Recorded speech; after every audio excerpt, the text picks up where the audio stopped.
Good evening, members. I, CA Vinod Garg, Managing Committee Member of Bangalore Branch, welcome you all for this session on important changes from existing 29 regulation of labor laws. To handle this, we have CA Vijay Bharech with us. Now, may I call upon Chairman of Bangalore Branch, CA Manjunath sir, to welcome our Vijay Bharech sir for this today's speaker.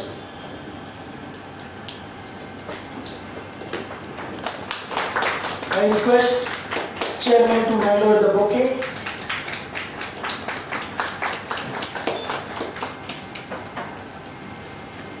Thank you, sir. I am pleased to introduce CA Vijay Bharech. He is working with the Deloitte, Bangalore for last 13 years. Prior to that, he was working with Infosys Limited.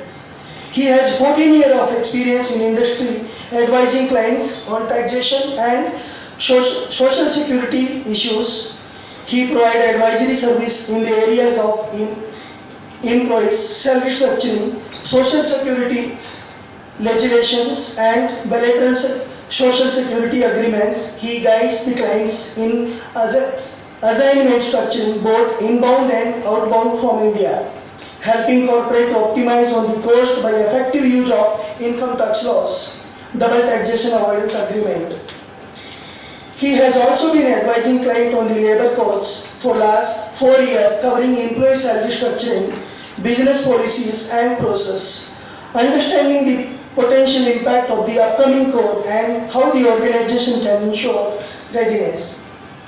Vijay has also worked in the Deloitte Overseas Office.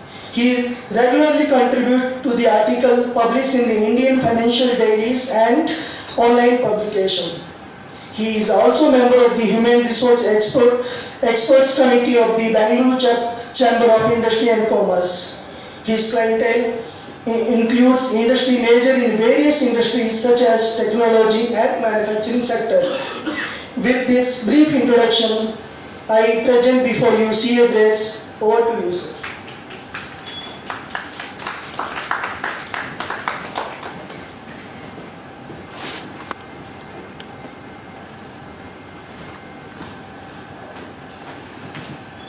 Good evening, Manjunath sir. Good evening, CA Vinod Garg. Good evening, fellow CA members. Which is something which you have been hearing for last 4 or 5 years, right? But what is there in this labor code? That is something I want to cover. What is the status today from a regulation perspective, government perspective, implementation perspective, when it is going to be implemented? That is something I am going to cover. What are the major changes from the existing 29 regulations into the labor codes which is going to come? And then, as an audit professional, what are the aspects which we will have to keep in mind when we go and audit some of these organizations? Because this is something which will be applicable to all the organizations, barring very small sole proprietorship companies or something like that. They will be excluded from the purview of the labor codes.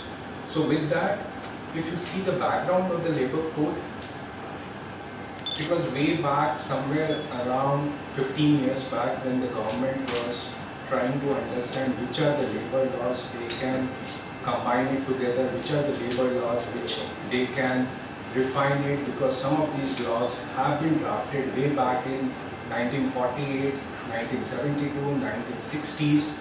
So the intent was that we provide the uses of technology, we bring transparency, we bring ease of implementation for the organization.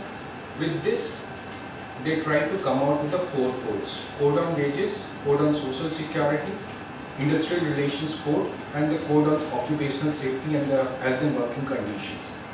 Now, from 29 acts, if you are coming to 4 codes, then which act is going to which code? Let's first understand this. So if you see the spree, lastly, Code on Wages subsume 4 acts which is related to the payment of wages, Minimum Wages Act, Payment of Bonus Act and the Equal Remuneration Act. Moving to the code on social security, it is largely on the benefits which you provide to your employees as a social security, be it the PF Act, the Gratuity Act, the ESI Act, Employee Compensation Act, Maternity Benefit Act, and then there are certain acts with respect to the building and other construction workers and unorganized worker sector. IR code, which is the Industrial Relations Code, it subsumes Trade Union Act, Standing Order Act and the Industrial Dispute Act. Standing Order Act, as you know, in Karnataka there is specific exemption for the IT/ITES sector, which has been extended further for next 5 years. But when it was extended, it has been mentioned that once the labor code comes in, that extension may go away. So all the IT/ITES companies which are exempted from the Standing Order Act today, once the labor code comes in, they will have to comply with it. That's specific to Karnataka. Fourth is the OSH code, as we call it. Largely, if you see, typically the industry-specific acts have been subsumed here. Most of the important acts which have been subsumed here is the Factories Act and the CLRA Act, which is for the contract labor. In this, but one of the most important act which we see day in, day out, it is missed. That is Shops and Establishment Act. And Shops and Establishment Act is something which each state comes out, right? Karnataka comes out, Andhra comes out, different states comes out, and they have different requirements. So that is not subsumed here. And Shops and Establishment Act comes out with a requirement of, say, working hours, overtime payment, all these requirements. So even if the code comes in, you will have to see what does your Shops and Establishment Act says today with respect to the overtime payout, with respect to the working hours and all, and you will have to comply with that. Now the question is, these codes we have been hearing for last 4 and 5 years. Where does we stand today when it is going to be implemented?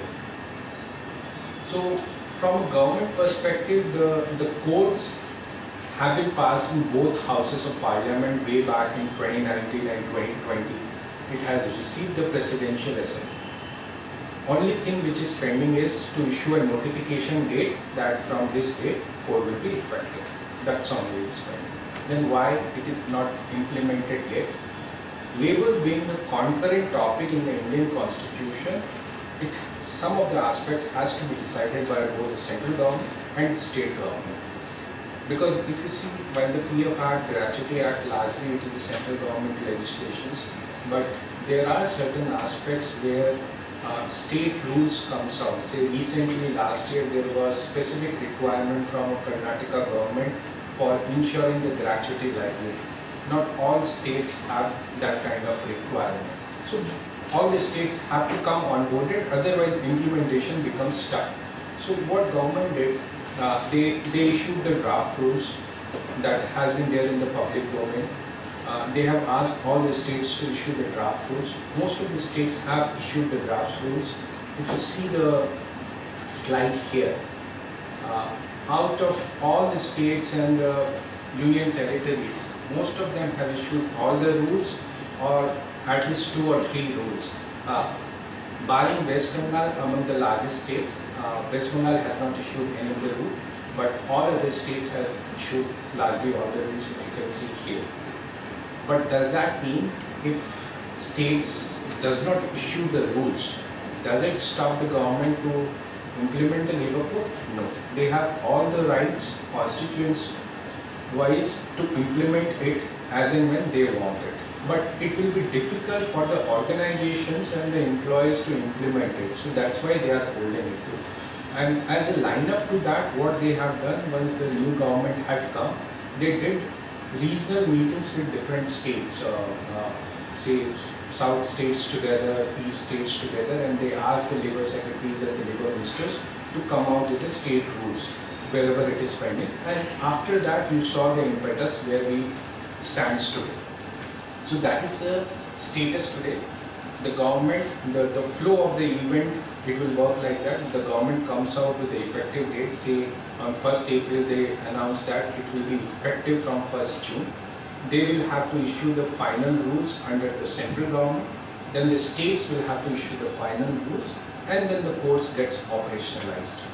Unlike the tax laws, which typically we see that it gets implemented from beginning of the financial year, April onwards, right? All these laws are not dependent on the financial year. In past, you would have seen way back in 2015 when PF limits were increased from 6,500 to 15,000. It was in the month of August. So there is no specific requirement that it has to be effective from 1st April.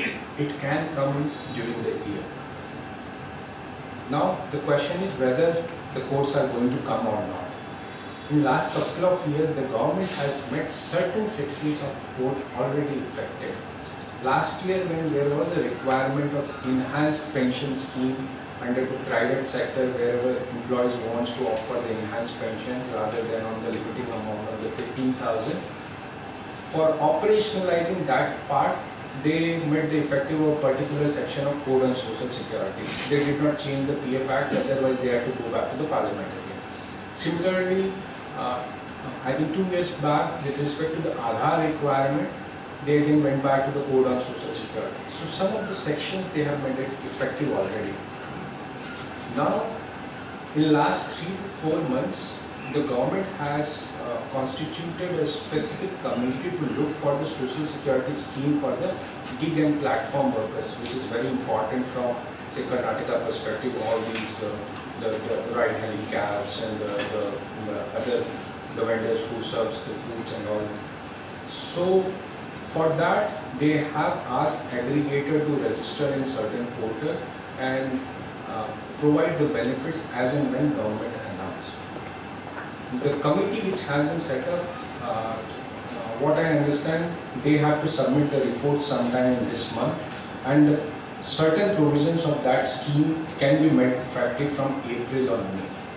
Now you think of a situation where social security scheme under the Code on Social Security is effective for the gig and platform worker and not for the employees. That can't happen. So once the government implements that, they will have to implement for the regular employees. So it is likely that sometime in April or May they may announce with the effective date of the quarter 3 or quarter 4. And the transition period may not be given for months, 6 months or something like that, because I remember in one of the conversations with the Bangalore Chambers of Commerce way back, the Joint Secretary of that time of the Labour Ministry, he mentioned that the codes are there in the public domain for years, and the rules are there in the public domain for years. So we expect the organizations to understand the code and be ready for the implementation perspective. So that's where it stands. So from standing perspective, if anyone has questions before I move to the changes, what do you expect in the code? I can cover now itself, otherwise I'll move to the changes. What do you expect in the code? So we spoke about the 4 codes: Code on Wages, Code on Social Security, IR code, OSH code. What are the major changes in these codes and what organizations have to be ready with? So first and foremost changes is in the definition of wages. Today, if you see all these acts which we saw in the earlier slides, they have different definition of wages. So just to give you a perspective, this is what different acts says that for the definition of wages. So under the PF Act, we pay PF only on the basic salary. Gratuity you do only on the basic salary. Minimum wages include the HRA. Payment of wages include the HRA. And Payment of Bonus Act says something differently. Equal remuneration says that everything has to be included. Now, as an auditor also, as an employer also, when you audit, you will have to keep in mind 10 different requirements. So the government intent is that we will come out with one definition of wages here, which is this. It is complicated, I know what you see. I'm going to explain this. But this is the definition of wages which will apply across the codes, no changes there. So all 29 acts you will have one definition of wages, and this is where the major impact will come on the organization, which we will have to be mindful of when we audit them, because now this is the component on which they will have to calculate gratuity, they will have to calculate PF, they will have to calculate leave encashment to some extent. So what does this say? If you see the slide, we are bucketed the entire definition in 4 buckets. So first one says that you will have to include entire remuneration, whatever you are paying to your employees in whatever form, whether monetary, non-monetary, it has to be included. So it is an inclusive definition where they have listed out certain components, basic pay, dearness allowance, retaining allowance. But whatever you pay to your employees, it has to be covered. Then there are certain specific exclusions which has been given. To start with, statutory bonus. It's not a variable pay or the regular bonus, it's a statutory bonus as per the Payments of Bonus Act. Then value of the housing accommodation, like the perquisites and all, HRA, leave travel concession, overtime allowance, commission payable and all. Then there are gratuity payable and the retrenchment compensation. I have highlighted certain components in blue here. What does this say? The sum total of these components cannot be more than 50% of your total remuneration. So, say for example, you will have to contribute PF and gratuity on this wages. Now, as an organization, I should not structure my salary in a way that I keep everything in the excluded component. I make HRA as 100% of basic salary, right? So then the employees will not receive any PF and gratuity. So they have tried to bring this gap together, that your exclusion should not go beyond 50% of your total remuneration. That is one caveat, you will have to test it out. Then the last one is on the value of remuneration in kind.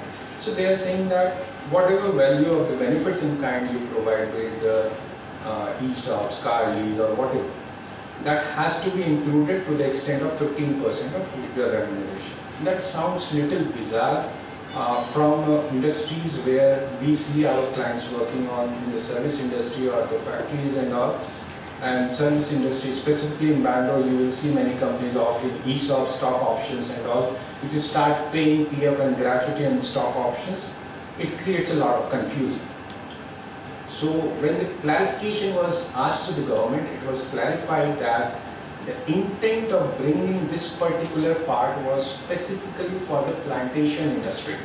So in the plantation industry, what happens for the daily wage earners, instead of cash payout, sometimes you give them bag of rice or bag of wheat.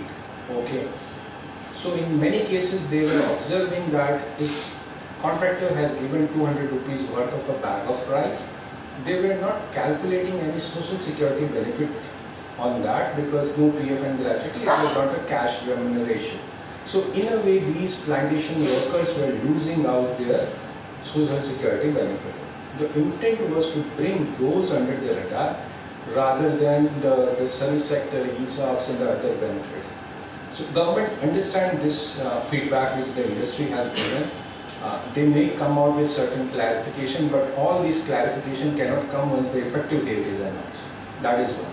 Second, and the major issue which industry has recommended to the government is, in the specified exclusion, you can't find the word variable pay or the bonus. You find the word statutory bonus, which is the Payment of Bonus Act. But what happens when the variable pay or the bonuses which employers pay to their employees, whether we need to calculate PF and gratuity on that? The way Act is written today, it has to. But intent was not that. But if you keep excluded component variable pay out of that, the employers or certain organization may structure their salary in a way that they keep everything in the variable pay so that the PF and the gratuity remains nominal. So the government have mentioned that somewhere they will give a clarification. They can't change that. That is very clear, because for that they will have to go back to the parliament and the entire process of 2 houses of the parliament and the president assent will be required.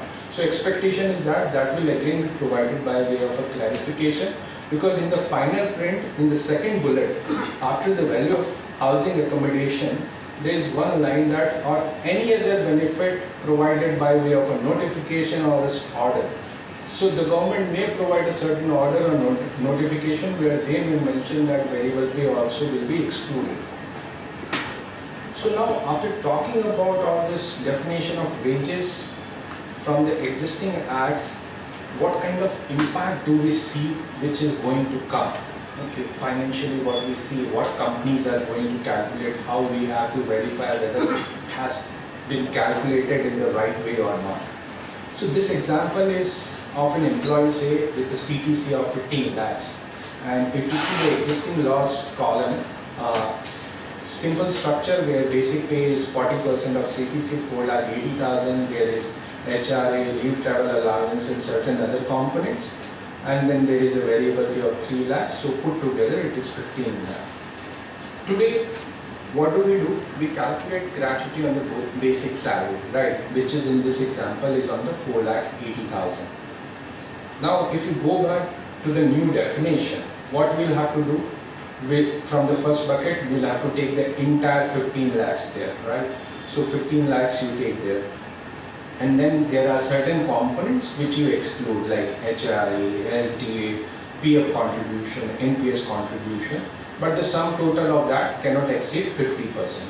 So in this case, those exclusions are coming somewhere around 6,30,000. If you see here, the third last row, where B, C, D, which is HRA, LTA, fuel reimbursement, PF contribution, NPS contribution, and telephone reimbursement, those have been excluded. Now, if you exclude these, your wages is coming from 4,80,000 to 8,60,000, which is a kind of 1.8 times.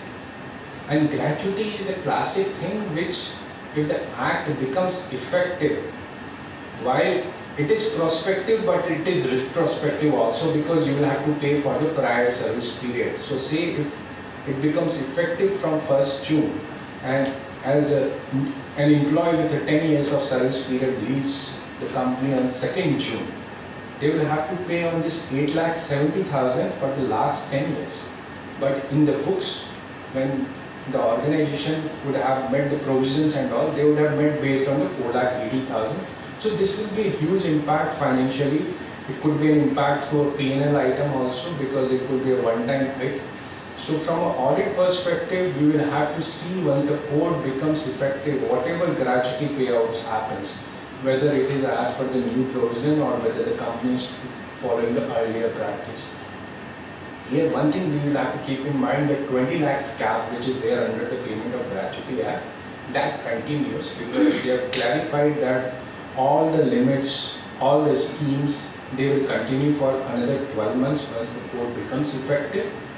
After that, they may change. So that limit they may change. So similarly, 15,000 limit which is there for the Provident Fund, it can increase to 21,000 or 25,000. Now, if you see here, the wages definition remains same for the PF also.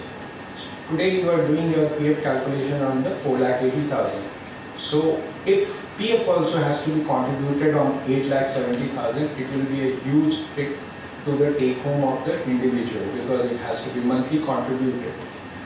But Provident Fund, to some extent, based on certain judicial precedent, as long as you are paying on the threshold of 15,000, which is 1,800 per month, an organization will be compliant. Because if you go back to the Supreme Court ruling in the case of Marathwada Gramin Bank, it was mentioned that employers are required to contribute PF on 15,000.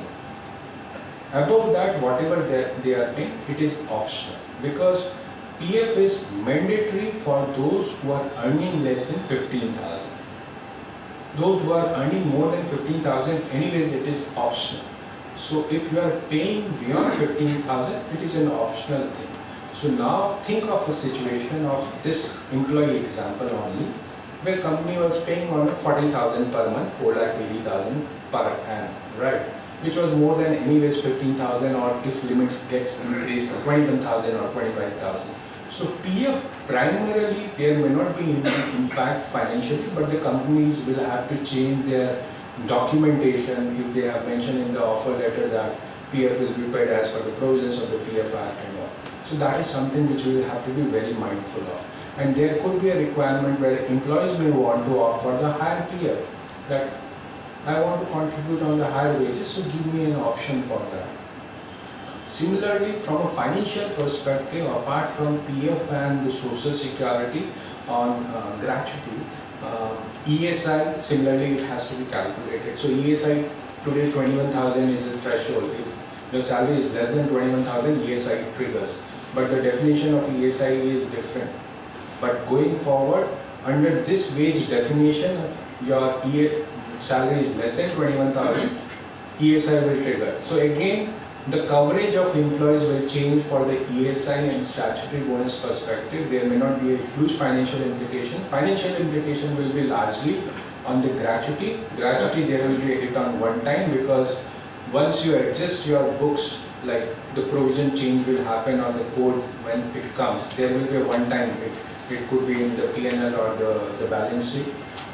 So that is one, and ongoing how you accrue in your books. So, and the last impact from financial perspective is on the leave encashment, which is another huge hit to the companies on a regular basis. And it becomes complicated with the presence of Shops and Establishment Act, which does not get subsumed. Shops and Establishment Acts will continue to be here, and those acts provides their definition of calculation of leave encashment. Different states have different definition, different limits, like Karnataka, we have 45. And if you look at the provisions, what it says in the OSH code, the leave encashment has to be paid those who will be categorized as workers, not employees. So code on wages primarily uses the term employees. Code on social security uses the word employees, but when you come to the code on OSH code, Occupational Safety and Health and Working Conditions code, it starts using the word workers in most of the places. Now, as an organization, I'll have to understand what does the worker means then. Is it only the factory worker or what else, right? So if you see the definition here, all your employees will be considered as workers except certain explanations they have given. You should focus on the last two buckets here. Those who are in the managerial or the administrative capacity, or those who are in the supervisory role earning more than 18,000. Now you can exclude your managerial role, administrative role, supervisory role. But if you think of say service sector largely in Bangalore or the factories and all, many employees will be working in the individual capacity. They are not the supervisor, they are not the administrative role, they are not the managerial role, right? So they will fall in the workers category. So you think of a situation of a large IT companies or any factories. Factories anyways they will be doing today because of the Factories Act. But if you are auditing the large IT companies, if you ask them who's your worker, who's your non-worker, it's a very different term, right? So, but it has to be analyzed, because then only you will be able to quantify whether the leave encashment has to be paid to them on the higher wages or not. And for them, leave encashment has to be done on the annual basis if the employee wants or the worker wants. Typically, leave encashment is paid when the employees leave the company. Some companies pay on the annual basis also. But once it becomes a mandate, unlike gratuity and all, where it is more a hit on the P&L and the hit comes from a cash flow perspective whenever the employees leave. But the leave encashment perspective, it will be an ongoing hit on a cash flow annual basis. Since I'm talking about the workers, moving from the financial impact, overtime impact. So in the 4 codes, there are 2 places where the overtime has been prescribed. One is on the code on wages and the other is on the OSH code. So in the code on wages, as I mentioned, they have used the word employees. In the code on OSH code, it is workers. Now, if you have to pay overtime to your employees at the 2x rate, it is going to be a very huge hit to the company. And same question was asked as a clarification. The intent seems to be covering only the workers. It may come as a clarification, but the way the laws are written today, employees are also going to be covered for the overtime. And then you will have to do it on the wages, not on the some specific amount. So that could be an additional hit. But for workers, for sure. So think of an organization with 10,000 employees where say 7,000 gets categorized as a workers even in a IT sector, because they are not in a managerial role or administrative or a supervisory role, and if they stretch and you have to pay overtime, you will have to pay only 2x of the wages, not the specific amount. So these are the huge hits. So largely these are the financial implications, whatever I explained so far on a code on wages or code on social security, which we will have to be mindful of when we audit these companies or when we advise them from a readiness perspective what they will have to do. But are these the only implication? No. So there are a number of compliance requirements which are changing, which could become easier also. Some of them could sound onerous to start with the initial years, and later on it may, from an administrative perspective, it could be easy to operate. So if you see from code on wages perspective, today, as I mentioned, overtime is applicable only for certain scheduled employment where they have given in the annexure in the particular Payment of Wages Act. But under the code on wages, it will apply to all the employees where minimum rate of wages has been prescribed, which will largely cover everyone. So there is an explanation or clarification is expected around this, whether as an organization I need to follow the theme of the worker or the employee for calculation of overtime. Then minimum wages, that is something government has clarified very clearly that central government will come out with a floor wages, okay, that this has to be minimum wages. State minimum wages cannot be lower than that. And if state minimum wages are today higher than the central wages which they will come out, you can't reduce yours. If say for example, state wages today, minimum wages for something is 15,000 and central comes out tomorrow with 13,000. State can't reduce from 15 to 30. They will have to keep it intact at 15,000. From process perspective, the next one is very important. Today, your Payment of Wages Act requirement with respect to the payment of salary and the full and final settlement triggers if your salary levels are less than 24,000, where your payout can't go beyond a monthly cycle. Your full and final settlement has to happen, say, 2 days. But now all those, that 24,000 limit will go away. So think of a situation when full and final settlement has to be done in 2 days. It's largely from a process perspective, it becomes impossible for an organization, but that's where how it is. So they will have to work out with systems, IT systems and all to enable full and final settlement, at least of the regular wages. Gratuity and all, they may pay later within 30 days or whatever.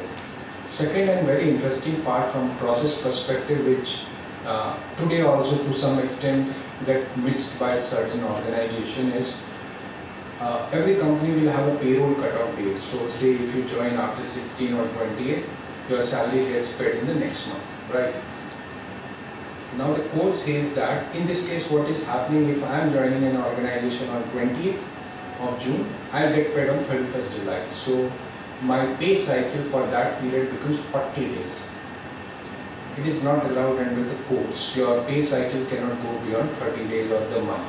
So companies will have to run some sort of a shadow payroll and pay me that salary for 10 days in the month of July by 7 July or whatever. That is one thing. Second, PF they will have to pay, because PF Act today also says that it has to be paid on due basis.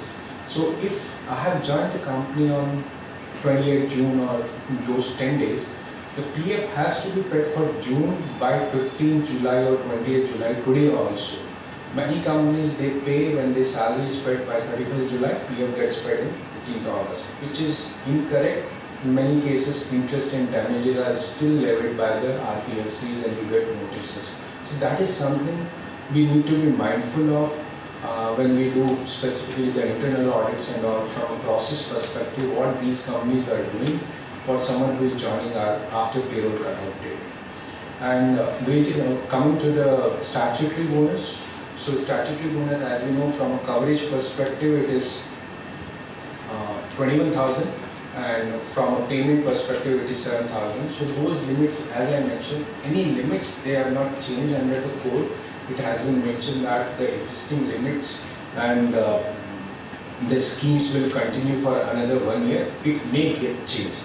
But again, today you compute statutory bonus for certain components, you'll have to calculate on the wages what we saw, and that could be a huge impact there. So that's largely an impact from a code on wages perspective. Coming to the code on social security, massive impact on account of the financial implication. Whatever we saw, I covered, because code on social security covers the PF Act, Gratuity Act, ESI Act. So all those implications which I covered under the definition of wages, it will have an impact financially and a process perspective also. The government has covered the gig and platform worker under the code on social security under a different chapter, and as I mentioned in the beginning of the session, there is a plan to roll out the new scheme for the gig and platform worker, and most of these companies have been asked to register all these platform workers in the Shram Suvidha portal by a certain date. So that is one aspect which you have to keep in mind. So today, coming to the PF perspective, as I mentioned that PF is optional if your salary is more than 15,000. Less than salary, 15,000, then it is mandatory. Under the Code on Social Security Act, employees with wages over the wage ceiling, they will be excluded for pension and EDLI, but not for the PF. That means that the PF optional concept may go away, right? So today you may have certain employees who have not opted for the PF, but going forward there may not be something like that. But at the same time, the mandatory requirement to contribute on the 15,000 will continue, and beyond that, whatever is the optional, you can do that. But you can't keep the employee totally out of the PF ambit, which could be a massive impact. How it will be implemented, we'll have to see in the clarification whether they will be asking that all the new joiners will have to follow, or someone who has never contributed to PF, that also has to be brought in the PF ambit. From a gratuity perspective, I spoke about the financial implication for the regular employees.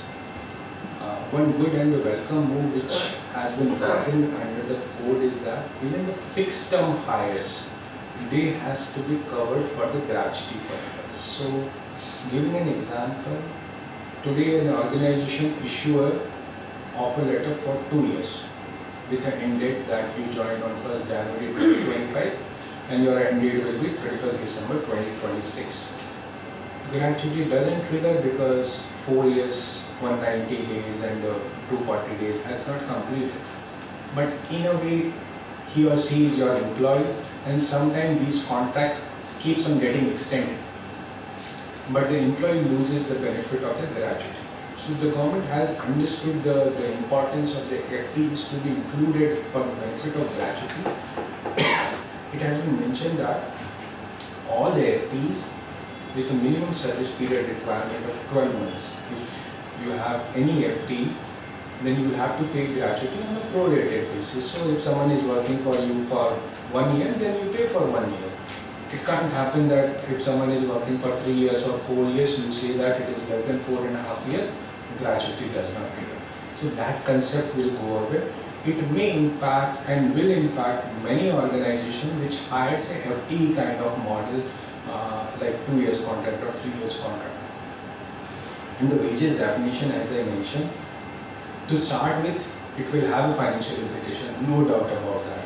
But if you think in the long run, it could be a very easy process to implement. So that's it from the Code on Social Security. I'll just take the call. Any questions so far? The example that you were sharing earlier for CTC, you will increase expenditure on PF and gratuity, offset by decreasing special allowance. Yeah. Now, is this allowed under the code that the cost to company will be neutral and difference to be borne by employee, or is it allowed? So let me go back to EPFO had issued a circular, I think somewhere around 2019 or during that time, where they had understood and they had admitted the concept of CTC. Okay, and they had clearly mentioned that we are not looking at restructuring of salary where the basic is 50% of CTC or not. As long as it is being paid on 15,000, you are compliant. Beyond that, it is optional. That is one side. Payment of gratuity, it has to be paid on the basic salary. Okay. So what you see here in this example, many companies do CTC method where gratuity is part of the CTC, and many companies keep gratuity on top of CTC. So if gratuity is on top of CTC, it will be a cost to the company ongoing basis.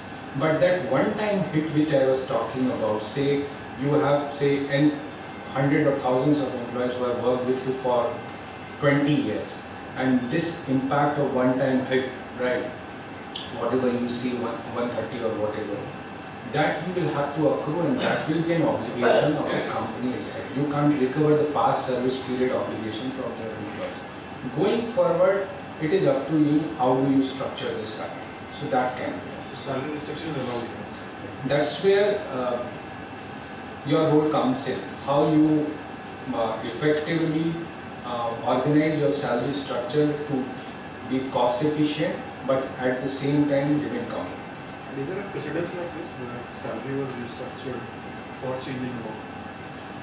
See, many companies have done that to comply with the requirement. See, this is something to comply with the requirement. If you see in this example, this company does not make any changes, did not make any changes in the service structure. They kept the CTC as it is, and special allowance anyways is a balancing allowance for them. Right. So no changes in the structure. Now if they have to make changes in the structure, they may increase certain components which has been excluded components so that the gratuity exposure comes down. When they do it, then it could be looked at that way, that whether you are structured. But I would say that the government has very well ring-fenced that aspect by bringing in that 50% cap.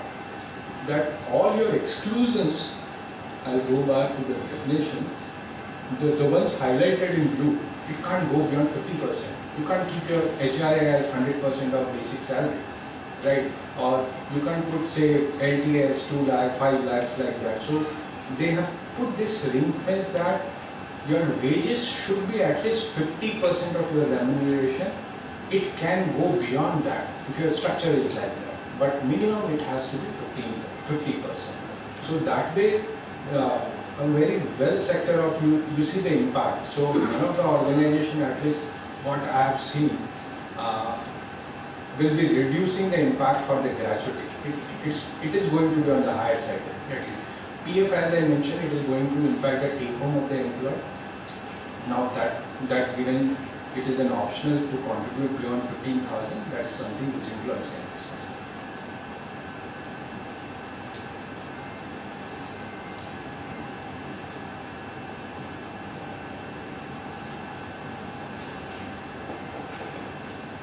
Coming to the third one, where it is OSH code. Okay, so OSH code has subsumed largely the Factories Act and the CLI Act and certain specific industry-specific act. The major changes here was around the workers and the work overtime, which I mentioned that you'll have to pay overtime on the new definition of wages. It applies to everyone, and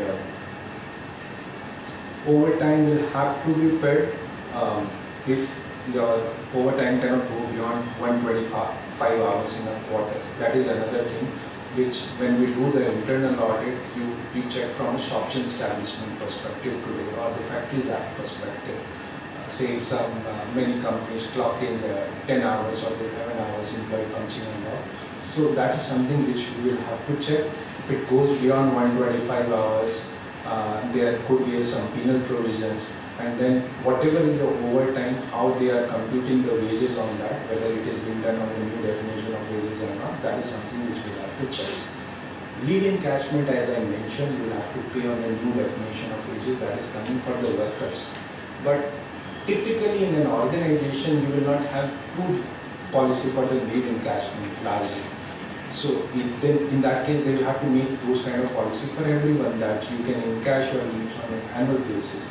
And the moment it happens, it becomes a cash flow impact to the companies. I'm just going in the reverse way because some of these things we have covered earlier. The other aspect is the mandatory issuance of the appointment letter. Most of the employees, or I would say all the employees, have to be issued existing ones.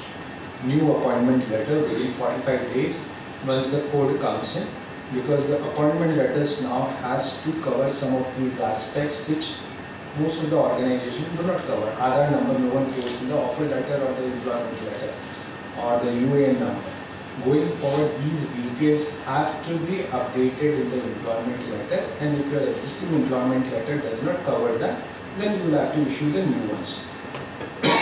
Again, this will be a procedural requirement, but there are many MNCs where it gets system generated and all where you advise. So these are the things which we will have to advise them. The code is coming in. It is not only about the financial implication.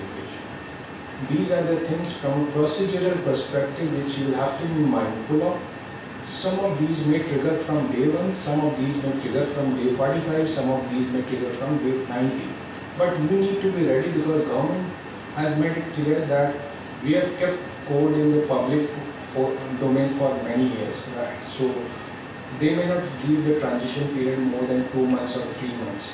And it has been told that we understand that this is not a perfect act, but we have seen during the GST thing, it was also a federal thing and it has evolved over the period. So in a similar way, it may happen. The first one, core activity, it is more of a business disruption impact which may impact the decisions around the business.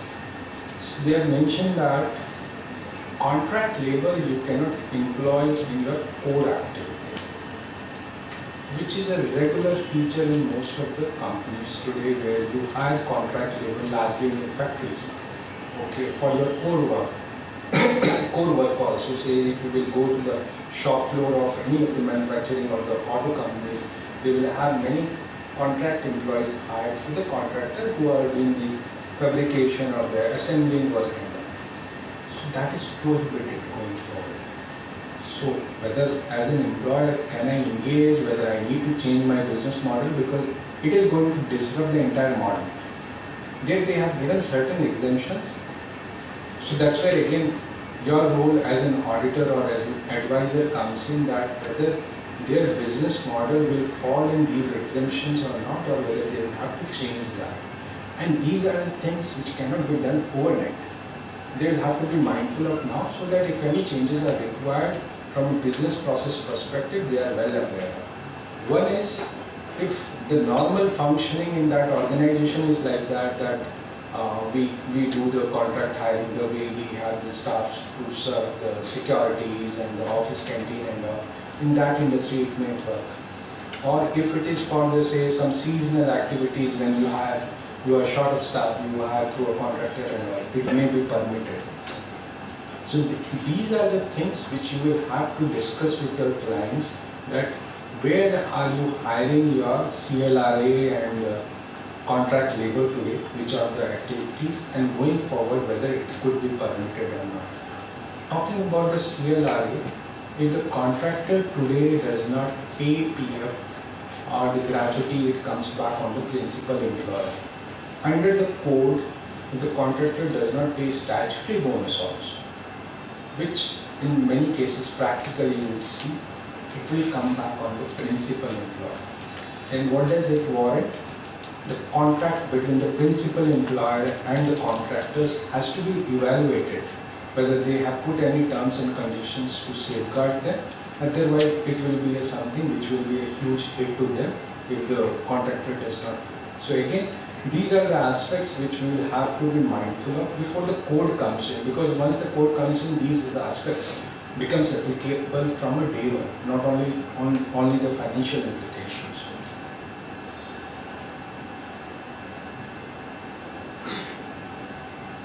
And the other and most important, which is a welcome move, there will be mandatory free health checkup requirement for those who have attained the age of 45 and above.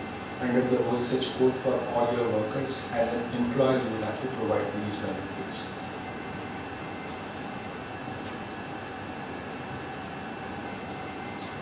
Gratuity, we covered that FTEs you will have to cover, there will be extended obligation around that. Then OSH code and the shops and establishment code has to be read well together in terms of when they employ any woman. So under Karnataka Shops and Establishment Act, what I understand that there is an 8 PM requirement. If women employees leaves after that, they will have to sign certain documents in the exit time. They have to be provided cab facilities and all. Under the course, it will move to 7 PM. So again, it will be a huge administrative task. Okay, it could be an additional cost because all these the large companies will have to do the mandatory cap pulling requirement and the benefits and all. So these are the things. Again, I'm just reiterating the point that it may not sound too much of a financial implication when we read it, but when you go to your client and they speak with their procurement or the administrative guy, it could be a huge task for them. And these are the aspects when the, say, inspections happens by the DLCs, labor commissioners, and these are the aspects they see that, okay, you give me a register, how many employees have left after this, how you are tracking, what kind of benefits you are providing, in the offer letter whether you have mentioned or not, whether you have taken the consent or not.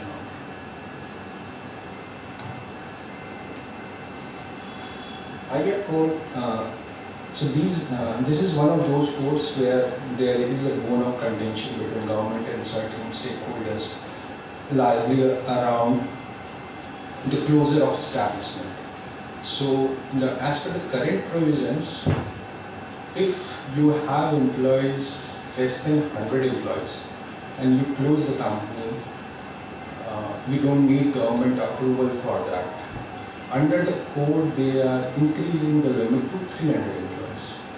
So then the coverage of companies who can close the establishment without government approval, it is going to increase. So many stakeholders views that this will be anti-employee friendly. Government's take on that is none of the stakeholder set up a factory or a new company to close the very next day. And we need to be industry or the business friendly somewhere with certain ring fencing around that. But that is one of the major contention with the stakeholders around that. So far, whatever we discussed in the code on wages and code on social security, you would not have found anything which is largely, it is additional cost to the companies, additional social security benefit. So there is another line of thought, or there are certain media articles where you see that the government may come out with certain codes in a phased manner. Like initially they may implement only the code on wages and code on social security. By doing that also they will cover 12 acts today. And all these acts are majorly centrally driven acts, PFI, Gratuity Act, where they may not receive too much of a backlash. That may also happen if OSH code or IR code may have to come by onboarding some of these stakeholders and by agreeing with them. Then apart from this, there are certain additional requirements, and which is an additional cost requirement. If you retrench an worker today, you need to pay certain retrenchment compensation under the Industrial Dispute Act today based on their service period, 15 days salary and all. Apart from that, under the Industrial Relations Code, the employers will also have to contribute towards the reskilling fund, 15 days salary. Whatever you pay to your employees, that's fine. But additionally, you will have to contribute towards the government's reskilling fund, which government will use for some of these benefits. So it becomes an additional cost which we will have to be mindful of once the code comes in. If any of the organizations gets into the retrenchment of workers, whether these kind of contributions are meant to the government pool or not. And the last one here is on the negotiating unions. That's largely on the factory side, where you will see many unions already in many of the, from Bangalore perspective, when you see many auto companies, they will have a number of unions. So they are coming out with the concept of the negotiating union or the negotiating council, where they are mentioned that out of all your unions, whichever union will have 51% or more workers, that will be tagged as a negotiating union, and that union will have certain powers other than the other unions, which is, this point is again a bone of contention between the stakeholders and the government.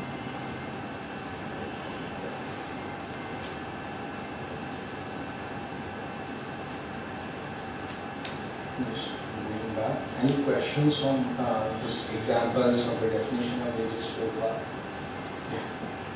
It's a variable performance bonus basically. It's an unknown factor for most of the companies. That's the one part.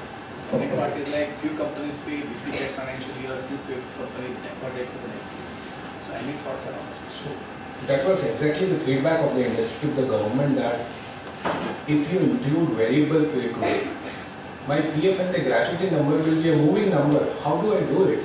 And say for a financial year, many companies don't pay on the 31st March. Some companies pay for the financial year in the month of June, September, whatever it is. And say, take an example, say you get your variable pay in the month of June and you leave the company on says July. Last month's salary was very high.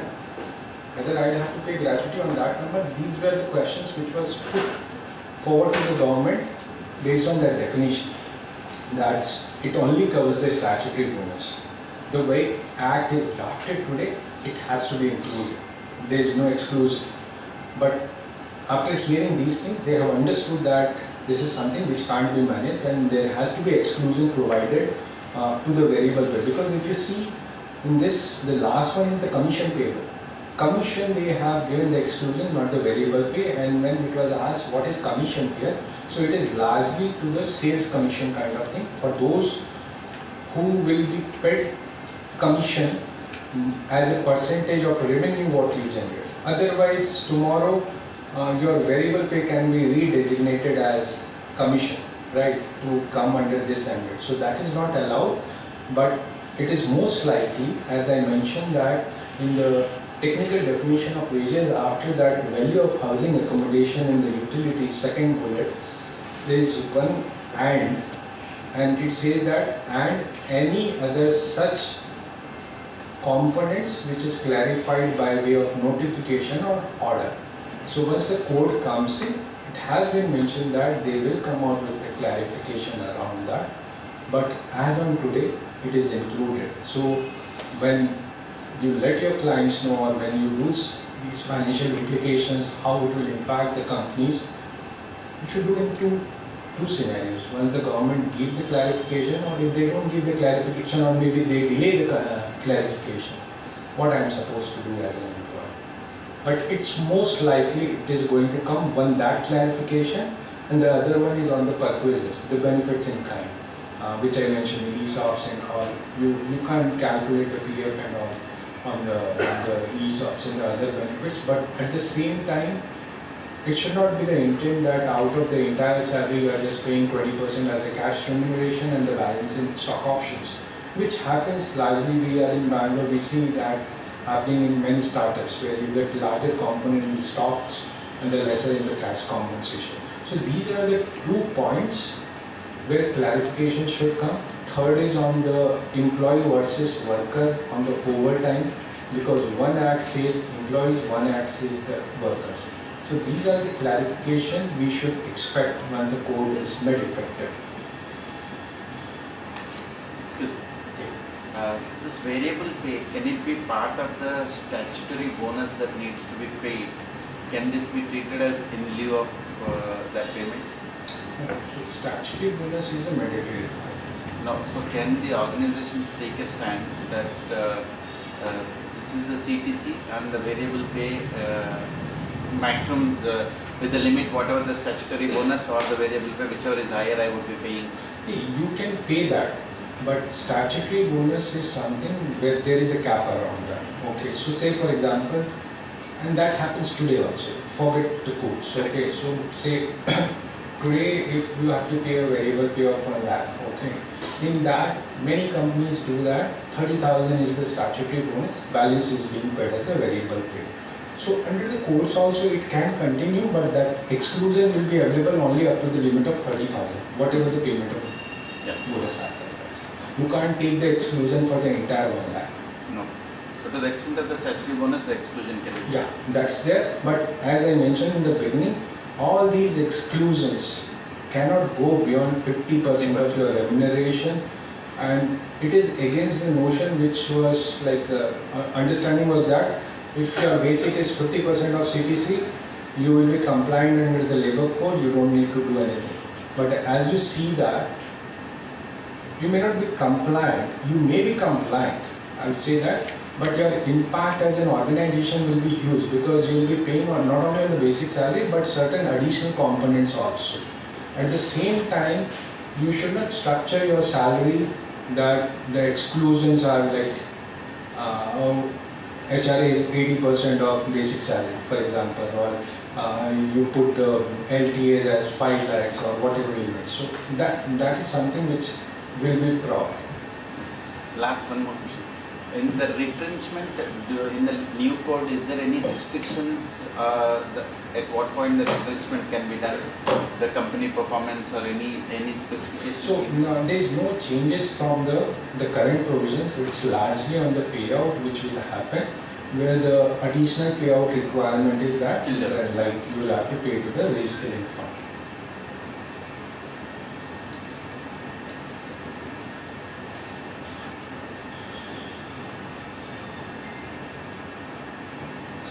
So these are the offences and penalties. So I'll not get into the details, but conceptually what they are going towards, they have introduced the concept of inspector cum facilitator. Today we see only the inspector, right? So the intent is that they will visit, they will let you know that these are the things which is not being done correctly. I am not imposing any penalty or prosecution liability today. Next time it comes, I will impose. So that is what it is being done. We will have to see how it spans out. And for the first penalty, I would say if you see here, first offense, if you commit, there are lesser penalties. But if you do the second one onwards, it increases like anything, and there are prosecution penalties also. In many cases, they have dropped the prosecutions also, which is there today. Okay, so if you see under the first one, okay, under the Code on Social Security Act, so it will be the fines of 1 lakh, and the subsequent years and all, it happens 2 years fine and all those things. So initially it may not happen, but if it is a continuous thing, then there could be a prosecution. Only thing which will have to be see that how that inspector cum facilitator scheme will be implemented. Second, lot of things will be through the electronic mode. Today, still there are certain filings which happens offline, right? Not through the online when you go and submit to the DLCs and all, and when the inspection happens. All those may happen online. So these are the implications. So maybe this is one slide where I want to spend some time. It's in a way whatever we discussed, but from an organization perspective, if you are a compliance leader, okay, or you are the CFO or finance leader, what are the things which I'll have to be mindful of? First, the definition of wages. Whether the code is coming out after 3 months or 6 months, I should be aware of in the current scheme of things where my organization will land in terms of these social security levy, how my books will be impacted, because if you have a pretty, say, an organization with strong service period, or the, say, attrition rates are not very high, right, then the gratuity implication could be very massive. And the one-time impact for the organizations with the service sector industry, specifically in Bangalore, where they have 10,000, 100,000 and all, runs into crores.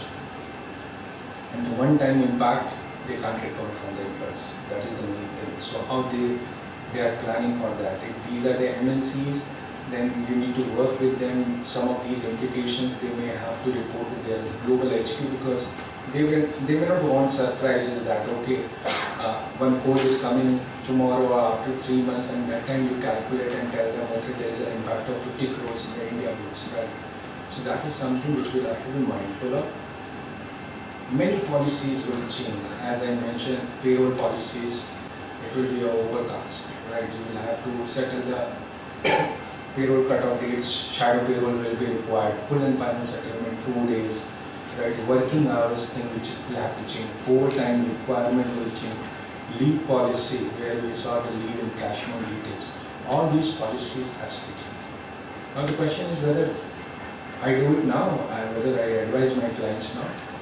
They don't need to change anything now, but it has to be made aware of. And if a client is fairly large or a medium size, there are a number of stakeholders involved. We know that it is not only the finance, there are IT, HR and all.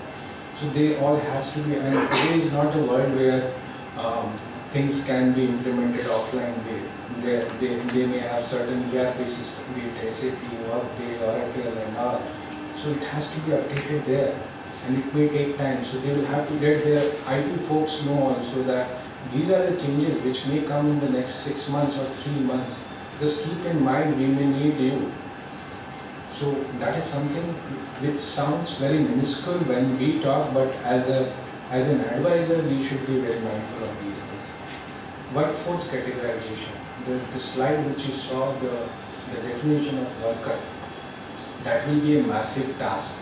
While looking at the definition, it sounded very easy that okay, those who are not in the administrative, managerial and supervisory role, they will fall in the workers category. But what are the yardstick you will fall there, right?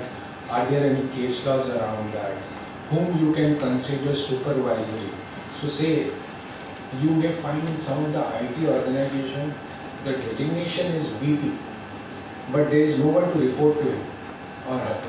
So whether that person will fall in the workers category or the employee category, he or she may supervise certain work of some vendors, okay, not of the employees. So can you take a position that they will be a supervisor or some sort of person? So these are the discussions which they will have to have.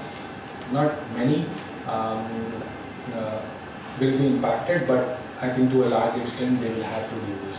Process alignment, as I mentioned, business process wise, core activity thing, that is an impact on the business model. And the compliance requirement, the entire due dates, to a large extent it remains same, but how it has to be paid. And the PF portal also, I think it is undergoing for a change. There is some update happening, okay, from the back end. So once it comes, and say for example, if the limits gets changed from 15,000 to 25,000, then the existing processes change, but under the codes also you will have certain requirement where it has to be calculated on wages. From an audit perspective, I would say it's just a repetition of the same thing. What an organization is doing, as an auditor or the internal auditor, I need to ensure that they are doing it correctly. And just going back to the gratuity impact, because that will be a huge impact, and we need to sign up these books, right? So whether it has been done or not. In last couple of years, if you have seen the annual report of many listed companies, in the footnote somewhere in the contingent liability or somewhere they have mentioned that we are in the process of understanding the provisions of the Code on Social Security Act, and whatever will be the impact, it will be recognized in the due course of time. Because they also understand that it is a liability which is going to come. I need to inform my stakeholders. So some sort of working has to be done without fail before the code comes in. And the minimum wages requirement, procedural requirement, and the last one is on the internal controls things. Whatever payout happens from Karnataka perspective, as I mentioned, standing order we have not been doing for the ITES. It has been exempted, I think, for last 10-15 years.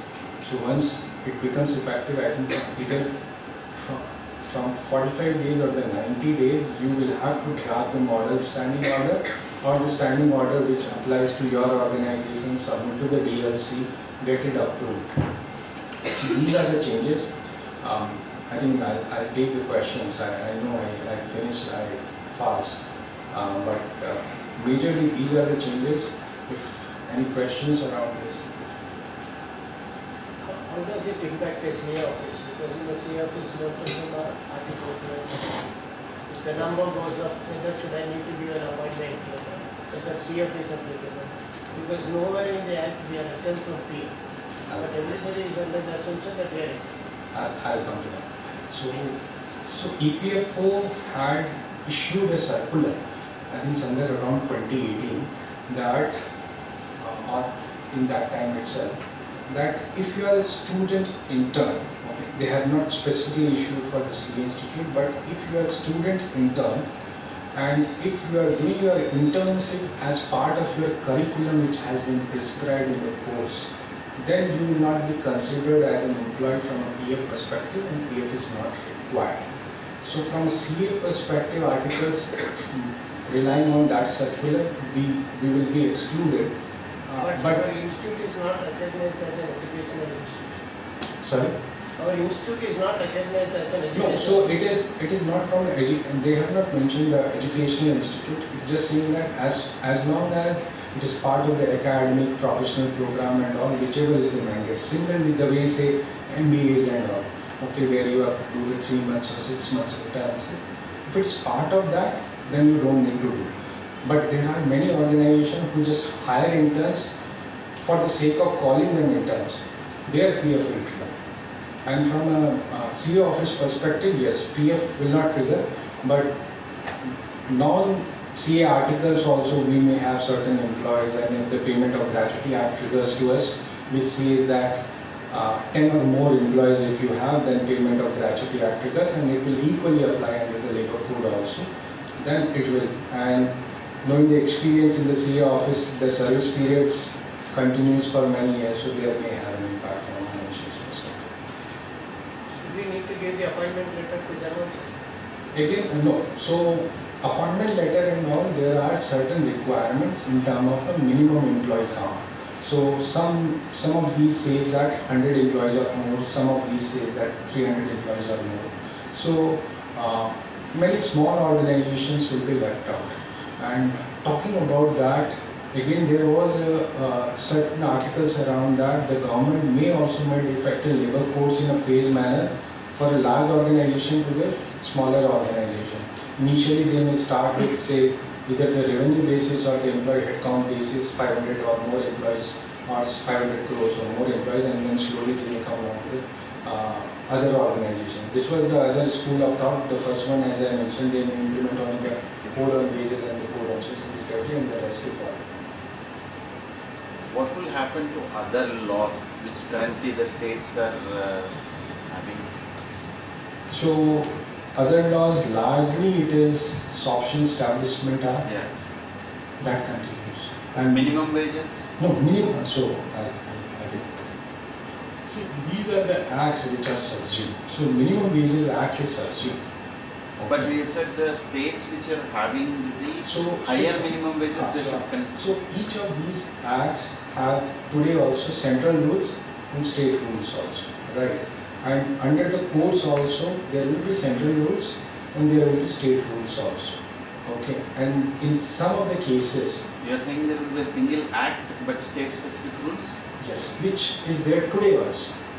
Okay, and state rules, it does not mean that all the states will have their rights to implement whatever way they want to. There are specific places where states have been recognized as an appropriate government in the code itself, or which is there today also in the Act. Taking an example in the Payment of Gratuity Act, today in the appropriate government definition, they mention that if you have presence in 2 or more states, central government becomes an appropriate government. Then whatever is the payment of gratuity rules where they mandate something, that will trigger.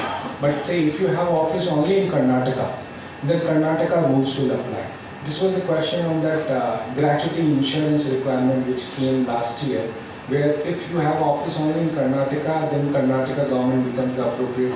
So like these, there are certain implementation requirements where you empower the state governments. So Minimum Wages Act also, central government now will come out with a floor wages. So say for a particular category, you need to pay 20,000. And all the states will have to come out with the new minimum wages. But whenever they come out, their new wages should not be lesser than what is there today for them. So it could be additional cost to them, but not a save. That's what I am trying to say. Is there any structure that now we need to advise, because court can come anytime? Again from April if they want to restructure. So as I mentioned that before advising the structure, financial implications has to be calculated based on this new definition of wages. What kind of impact it will come on the gratuity and the PF. Okay, PF, as I mentioned, lastly, if they manage with the documents and all, and it could be an optional thing to the employees. PF, there will not be any impact because of the Supreme Court ruling in case of Marathwada Gramin Bank that you need to pay up to 15,000. Beyond that, it's optional. Unless until government increases that limit to 15,000 to 25,000. Gratuity, first they need to calculate the impact. If the impact is huge, to my mind it will be huge from a financial perspective, then they may see whether there are certain components which can be introduced under the excluded category, whatever we saw, those 8 or 9 components or something in those regard, which may fall in that category if it can be introduced. But unnecessary changes, say tomorrow, if I'm just giving an example, if most of the employees are working from home or there is a hybrid model in that client or the company, and you start paying say 10,000 as a convenience allowance, it may not sound good. So while we advise, it has to be a business reason also. There will not be a say one size fits structure. It has to be aligned with their existing organization policy and the way they work. But somewhere in those 8 or 9 categories, if you are able to fit it, you should. So what constitutes that 50%? Basic, DA? No.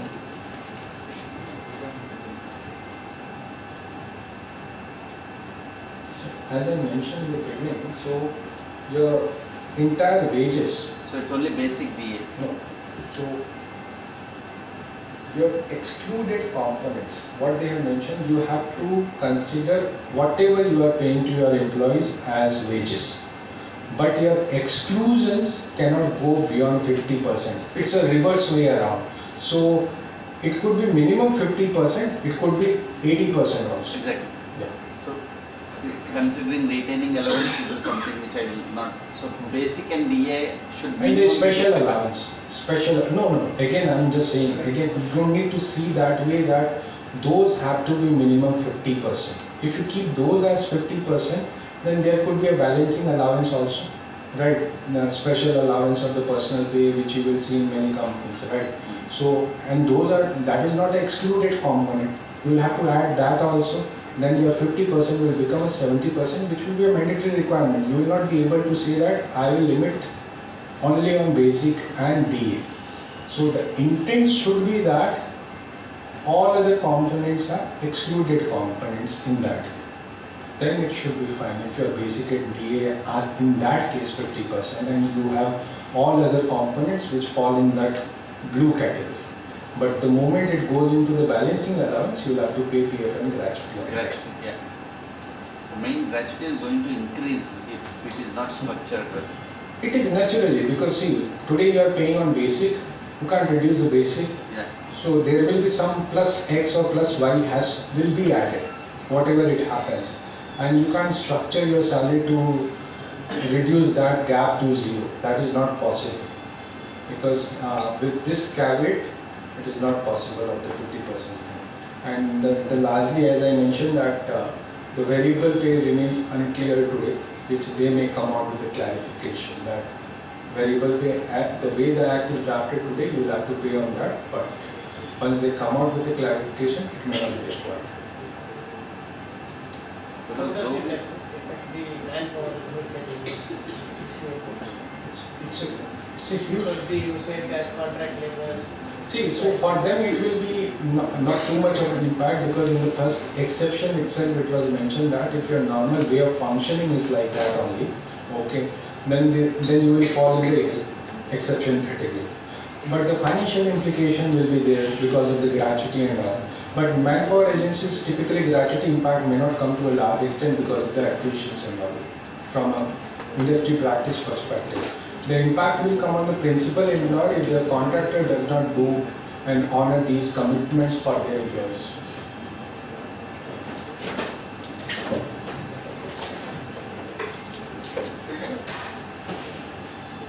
The minimum number of employees now category. So ESI 10 is there, BF 20 is there. Correct. Any change? So those continues. Whatever is there today, say PF 20 is there, gratuity 10 is there, those continues. So whatever I captured, I largely try to keep it simple. Whatever are the changes, major changes, that I have tried to capture. The other things, whatever remains same, I have not specifically called out. Those remain same. As I mentioned, 20 lakhs cap on the gratuity continues until unless they increase that limit also. Because the employer PF is also included in the specific exclusions, which means that 50% consideration would be more like CTC, excluding ESOPs. Correct. So say if I go back to that example of 15 lakhs, so employer contribution to PF, typically it is included in the CTC, right? Yeah. Okay. So when you calculate the exclusions, let me just go back to that example here. Okay. So if you see under the codes, by going with that definition, 15 lakh is there, you consider that. Then you find out which are the specific excluded components. So if you go line by line item, HRA, LTA, fuel reimbursement, PF contribution, NPS contribution also. They have not used the word NPS, but if you see the definition, I'm just going back, it is mentioned that employer contribution to PF or pension. So they have not specifically mentioned employer pension scheme. So any pension scheme, it could be covered there. Okay, so NPS, telephone reimbursement you can consider as some paid to defray expenses. Okay, meal card I am not considering because it's a benefit in kind. It's not a because you are not paying a cash remuneration. So all these components, it falls in the total of exclusions. What you see the 6,30,000. Now you will reduce that 6,30,000 from 15 lakhs, which comes to 8,70,000, which is more than 50% of your CTC. That is the challenge. Yeah, that's what I'm saying. If the It has to be minimum 50%, but it can be 100% also.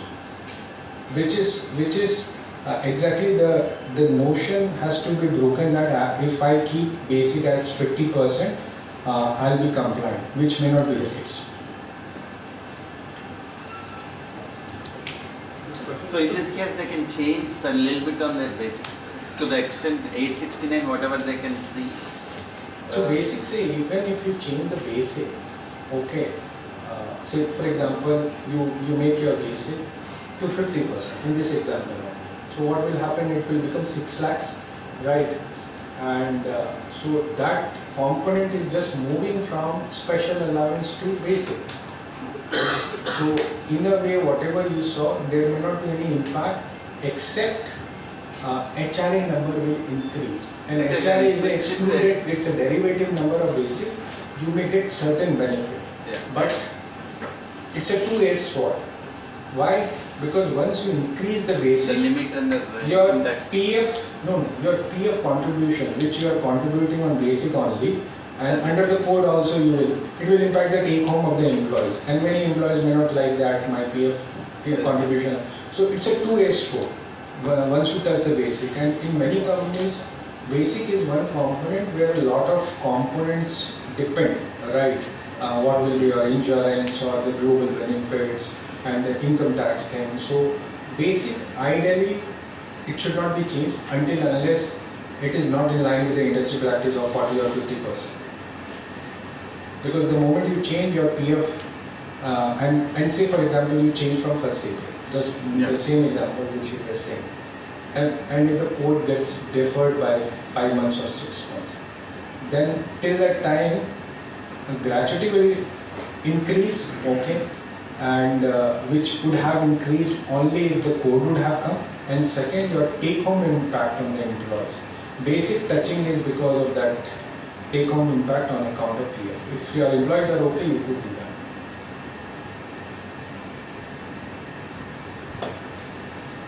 So this is just to gather your view, not a question. Yeah. See, with the inclusion of unstructured labor, the number of people can double in some of the areas like PF, ASI, gratuity, right? How ready are the enforcement agencies to embrace this change like PF on ESIC? Like when the GST rollout happened, right? Some of the states have issued 6 lakh notices in 1 year. I mean, every second taxpayer is a problematic taxpayer. So lastly, it is the PF. If you see gratuity, anyways, it's a company payout. It's a defined benefit scheme where you either have an in-house trust or you take some insurance from the LICs of the world. But PF, either it is your in-house trust or with the RPFC. So the more corpus, and the corpus have increased over the years, and the systems has also improved over the years from the time the ECR requirement came some 15 years back. And that's the only reason, if you see, I think the last week of December when the Ministry of Labour had issued their year-end update, what all they have been doing. So I think they have called it 3.0 or something, EPF 3.0. That new round of updates is going to happen in the EPFO portal, and all these things we will see in the background. Like ESIC, which is considering 2.0 there.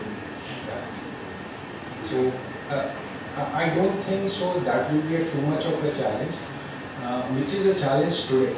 Okay, and from a PF perspective, code on social security will not have a massive disruption to it. If you see, as I told, that it will continue as it is, because until unless your employees opt for the higher contribution, it's largely the impact on the gratuity and other things, which is an internal issue.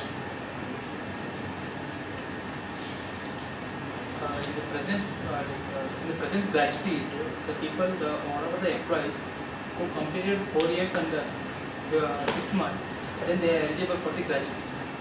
As you said in some of you, an example is that it is a contract.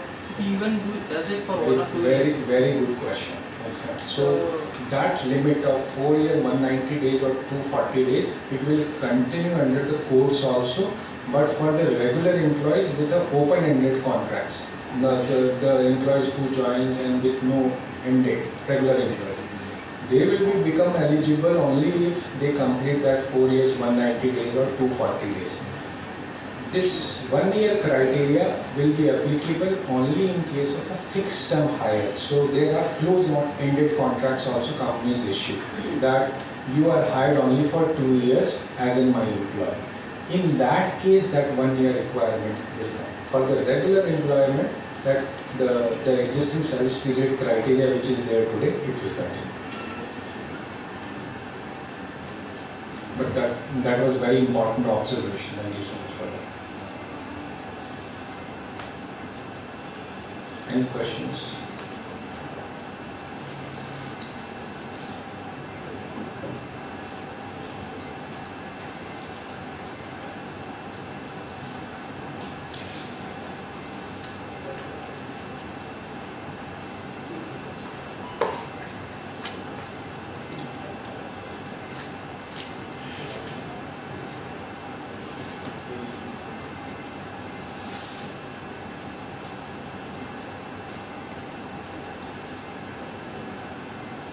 One more thing I just want to add to that.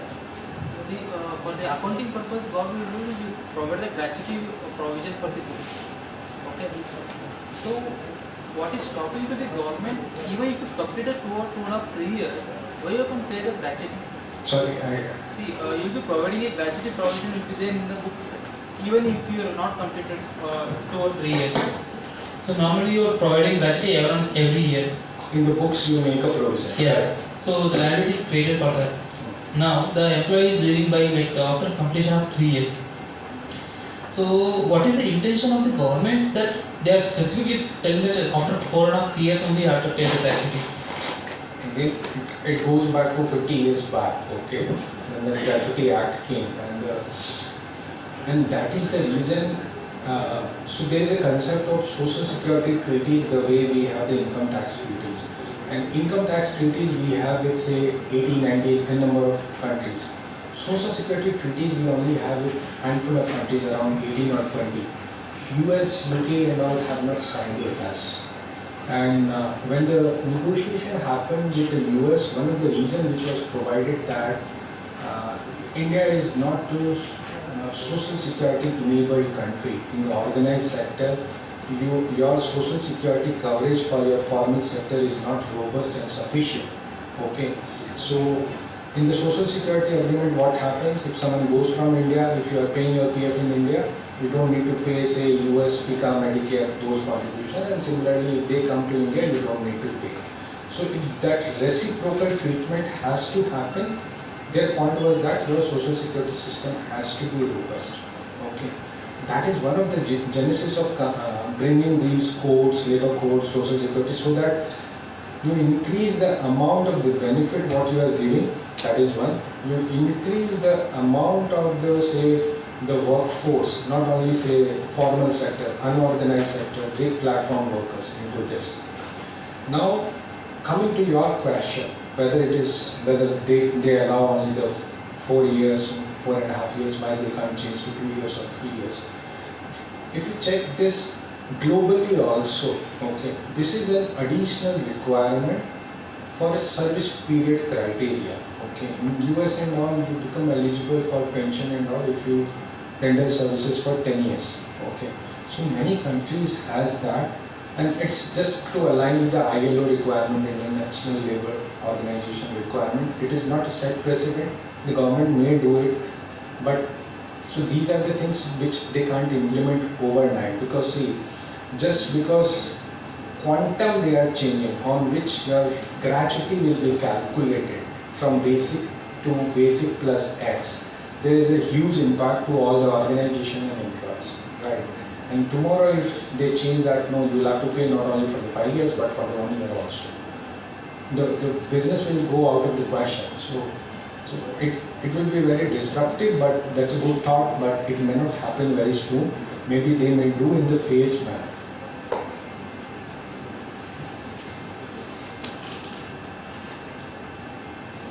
And just to add, I think that's the reason they have implemented that concept of the FTEs for the 1 year. Because many companies and the organization, they restructure their structure in a way that, okay, I hire you for 2 years, then again extension is given for another 2 years, and then it is concluded since it was less than 4.5 years in any period, you are not supposed to receive the gratuity.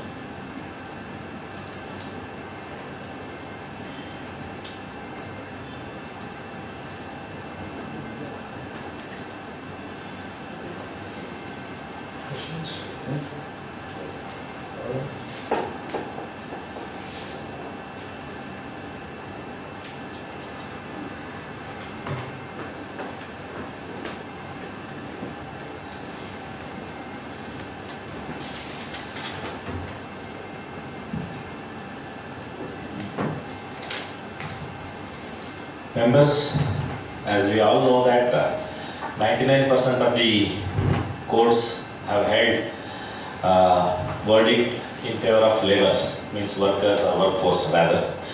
So this emphasizes the importance of compliance under all the labor acts. So whether we chartered accountants, we professionals, whether we are on this side or the other side, means whether we are auditors or on the compliance officer. If we are a compliance officer, we should be strictly adhering to the labor laws as on that particular period. So with that note, a big round of applause for that fantastic deliberation by Vijay Bharech sir. On behalf of Bangalore branch of the CISF and all the members present here, I would like to thank the speaker and hand over gift voucher. Can I request CA Rajgopal sir, past chairman of Bangalore branch and past SIC members, to hand over them.